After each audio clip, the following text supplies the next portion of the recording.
Thomas Townsend Brown spent his 16th birthday in his parents' basement watching an X-ray tube hover. Not float, hover, like something was supporting it. Most kids wanted cars. Brown wanted to break physics. The tube was supposed to just produce X-rays, but Brown noticed something strange. When he applied a high voltage to certain materials, they moved. Not much, just a tiny thrust, but thrust without fuel, without exhaust, without any visible means of propulsion. He spent the next decade refining the effect. He called it electrogravitics. The idea was simple. High-voltage electrical fields could somehow couple with gravity, producing thrust toward the positive electrode. By the 1950s, Brown had caught the attention of the U.S. military. Classified reports from 1956 show that major aerospace companies were investigating his work. Douglas Aircraft, Glenn Martin, General Electric, Bell Aircraft, Convair, Lear, Sperry Rand. All of them had electrogravitics programs. An Aviation Week article from that year reported that the industry was treating gravity control as a problem in physics where elementary breakthrough could be imminent.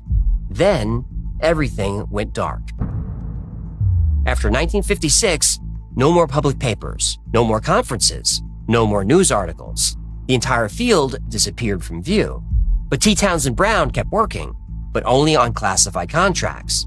He died in 1985, and his research was never released, at least not to the public. But in classified programs, his work continued. In 1992, Russian physicist Eugene Podkletnov made headlines. He claimed that a rotating superconducting disk could reduce the weight of objects above it by about 2%. The paper was submitted to a peer-reviewed journal.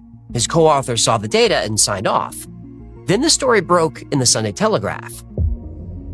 The headline read, "World's First Anti-Gravity Device." The university panicked. Podkletnov's co-author withdrew his name. The paper was pulled. Podkletnov lost his position.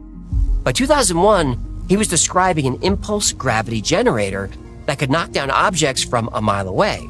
No missile, no projectile. A beam of gravitational force. Now, multiple institutions tried to replicate his results, but none succeeded. But Podkletnov's equipment worked, and nobody can explain why. Then there's the case of Dr. Ning Li. She was a Chinese-American physicist at the University of Alabama in Huntsville. In the 1990s, she published papers on rotating ions in superconductors that created gravimetric fields. NASA funded her early research. In 2001, she received a $450,000 grant from the Department of Defense.